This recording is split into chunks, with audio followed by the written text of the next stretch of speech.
नमस्कार दोस्तों, स्वागत है आपका मेरी इस वीडियो में। आज हम बात करने वाले हैं कि हमारे हिंदू धर्म में जो महान-महान धर्म गुरु, महान-महान शंकराचार्य हुए हैं, जो हिंदू धर्म को इतने टॉप पे लेके आए हैं इंडिया में। किससे कैसे टॉप पे लाए हैं? जो बाकी धर्म है उनको पछाड़ के, जैसे बुद्धिज्म बहुत ज्यादा फैल रहा था इंडिया में, उसको पीछे किया।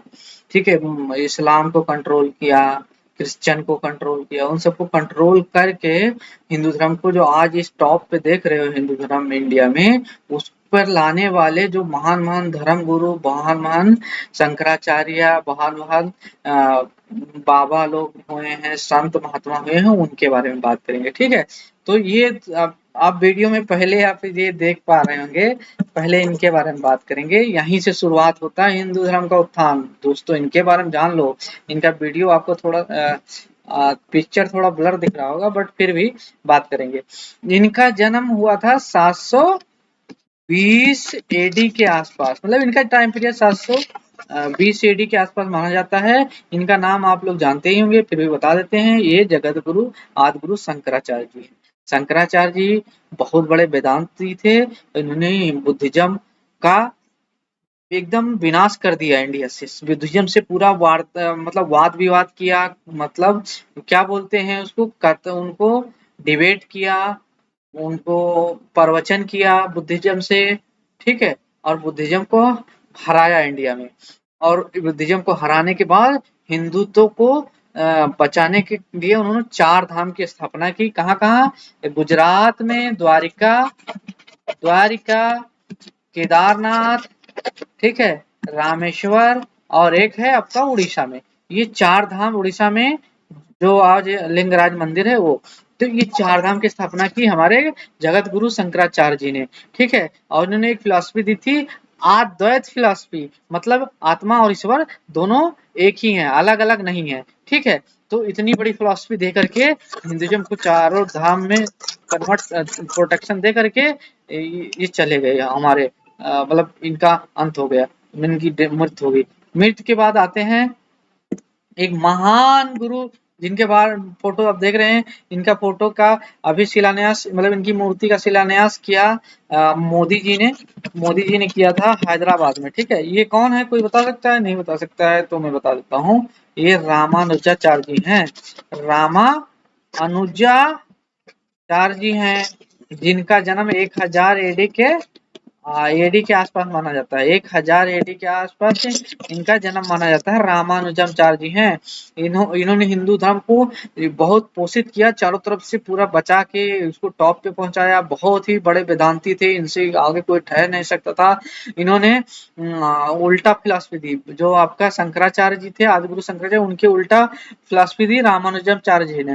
रामानुजाचार्य जी ने क्या बोला?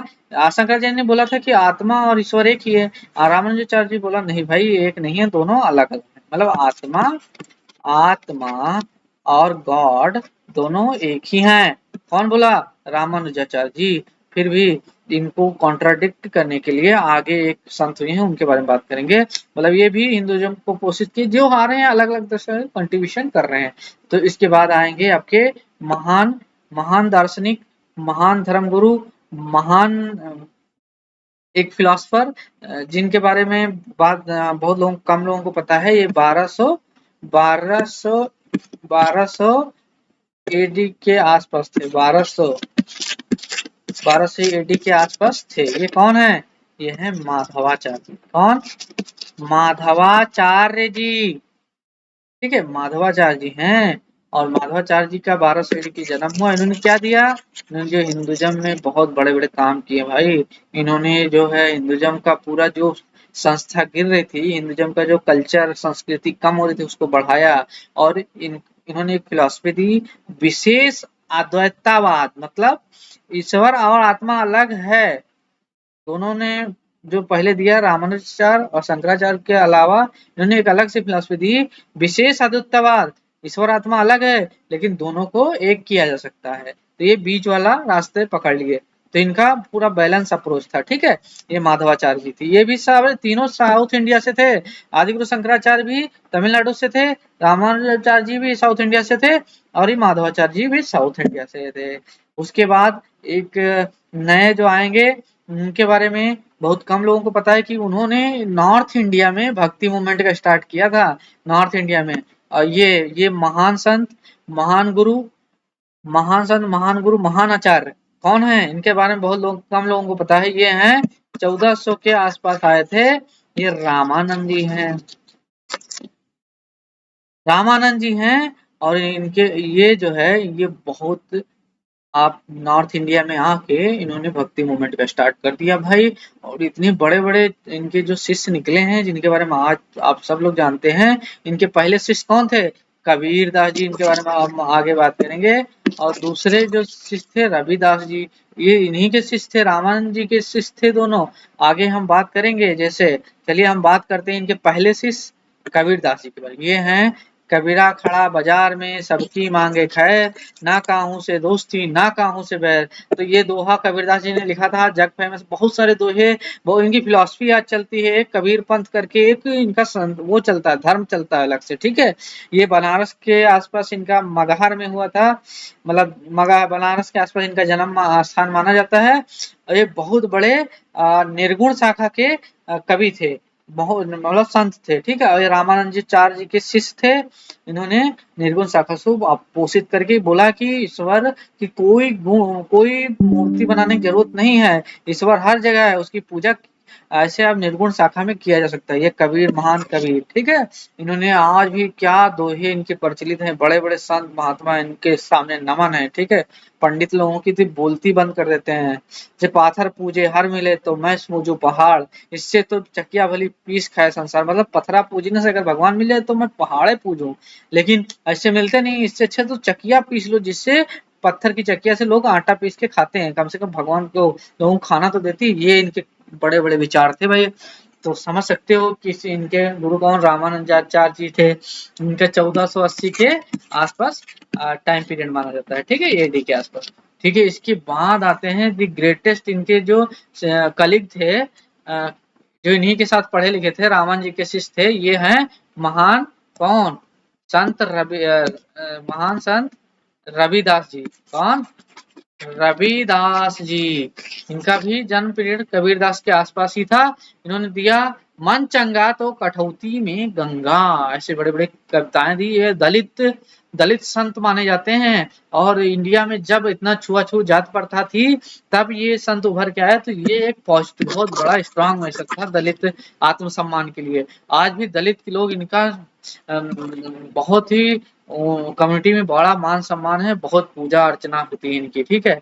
जब भी निर्गुण शाखा में भी ये माने जाते हैं कि मन चंगा कटौती गंगा, ऐसे दिए हैं, ये निर्गुण शाखा के ही कवि थे, ठीक है। अब आप मॉडर्न टाइम में आ जाइए, 1500 के आसपास आ जाएंगे। ये कौन है?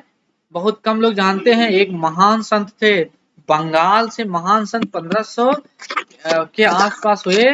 कौन है, कोई बता सकता है नाम? कमेंट में नहीं बता पाएगा तो मैं बता देता हूँ। ये थे चैतन्य महाप्रभु, जो आजकल बहुत सारे बाबा बने घूम रहे हैं। वो संस्था का स्थापना इन्होंने की थी। एक संस्था है इंडिया में जिसके बाबा जैसे आज घूम रहे हैं, बहुत सारे लेक्चर देते हैं यूट्यूब पे और फेसबुक पे।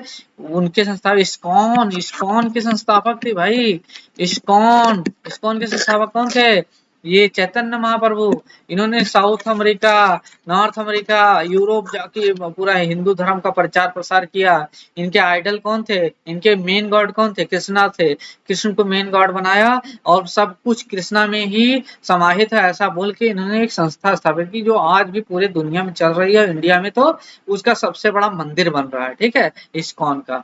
तो ये इस्कॉन के संस्थापक थे, वेस्ट बंगाल से थे, ठीक है। अब आ जाते हैं फटाफट आगे। जो 1500 के बाद कौन से कवि आए हैं? 1500 के बाद ये कवि आए हैं 1540 के आसपास। ये कौन है? इनके बारे में हिंट देते हैं, इनके बारे में बताइए, हिंट देते हैं। ये थे महान गुरु सूरदास जी। इनकी आंख नहीं थी, तब भी ये प्रभु का भजन बहुत मस्त करते थे, बहुत अच्छे से करते थे। और कृष्ण इनके मेन गॉड थे, कृष्ण के बारे में खोए रहते दिन भर। सूरदास, सुरसावली, ये सब इन्होंने रचना की है। इनके बारे में अभी भी किताबों में पढ़ाया जाता है, ठीक है। सूरदास के बाद बताइए कौन आने वाले हैं? ये 1540 के आसपास। फिर 1540 क्या 1530 के आसपास, या 1540 के पास फिर से एक कवि आने वाले हैं जो अकबर के टाइम में भी थे, जिनकी एक बहुत बड़ी किताब लिखी चल रही है आजकल। ठीक है, हिंदू गॉड से रिलेटेड उनके बारे में बात करेंगे। कौन है बता सकते हैं? ये कौन है बताइए, कौन बताएगा बताइए। ये है महान महान लेखक संत जो पूजनीय है हिंदू धर्म में, तुलसीदास जी हैं। कौन है? तुलसीदास जी हैं। ठीक है, 1546 के आसपास, 1546 के आसपास इनका जन्म पीरियड माना जाता है। तुलसीदास जी का जन्म 1546 के आसपास माना जाता है। ठीक है, तो तुलसीदास जी अकबर के टाइम में थे। इन्होंने एक बुक की रचना की है, रामचरितमानस, जिसमें आज भी बहुत कंट्रोवर्सी होती है। जैसे लोग बोले गंवार शूद्र पशु नारी सब ताड़ना के अधिकारी। उन्होंने ऐसा, तो लोग बोलते हैं कि शूद्रों और नारियों को मारने की बात सपोर्टर है। पता नहीं भाई उस समय उनका क्या मतलब था, बट अभी जो मतलब निकला है यही है। तो अगर ऐसा है तो नहीं करना चाहिए था, उसके लिए इनको क्षमा मांगना चाहिए। ठीक है, इनके बारे में कौन जानता है? बहुत कम लोग, तो नहीं सारे लोग जानते होंगे लगभग। ये है द मोस्ट फेमस लेडी भक्ति मूवमेंट की, हमारे नॉर्थ इंडिया की, जो राजस्थान से थी। ये थी मीराबाई जी। ठीक है, पद्मावली की रचना इसने की, ये अकबर के टाइम में थी। ये भक्ति शाखा की बहुत बड़ी कवित्री थी और उन्होंने कृष्ण को अपना पति मान लिया था। इनके ओरिजिनल पति थे महाराजा राणा संगा के पुत्र भोजराज थे। भोजराज से इनकी शादी हुई थी। भोजराज से इनकी शादी हुई थी। ठीक है, और ये भक्ति में ऐसा हुई कि उनके जहर पी गई थी उनके नाम पे। ठीक है, इनको जहर दिया गया था पहले, उनको पी गई तभी मरी नहीं। ठीक है, ये भी उसी तुलसीदास के बाद 1550 के आसपास मानिए इनका टाइम पीरियड।